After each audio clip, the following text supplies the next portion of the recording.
তো বন্ধুরা, সকাল সকাল রান্না কিন্তু আমার কমপ্লিট হয়ে গেছে। আর আমার রান্নাঘরের পাশেই যেহেতু জানলা, গাড়ির প্রচণ্ড আওয়াজ। তো এখানে আমি রান্না করেছি হচ্ছে ডিমের ঝোল করেছি আলু দিয়ে। আর এদিকে রয়েছে হচ্ছে বেগুন ভাজা, কুমড়ো ভাজা।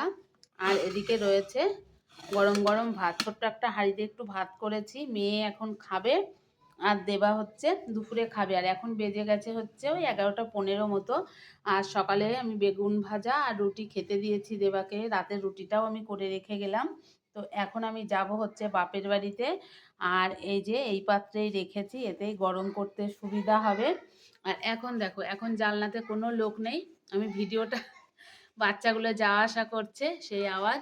আর ভিডিও করতে করতে দেখতে পাচ্ছি যে লোকজন মেলায় যাচ্ছে, গাড়ির আওয়াজ, কেউ হেঁটে হেঁটে যাচ্ছিল। রান্না করতে করতে দেখতে পাচ্ছিলাম। যেহেতু তোমরা অনেকেই জানো শান্তিনিকেতনে এখন পৌষ মেলা চলছে, আমিও কালকে গেছিলাম মেলাতে। তো চলো, এখন আর বেশি কথা বলবো না। তো বরের আজকের সারাদিনের রান্না বান্না কমপ্লিট হয়ে গেছে। এবার আমি বাদবাকি কাজকর্ম সেরে বাপের বাড়ি যাওয়ার জন্য রওনা হব।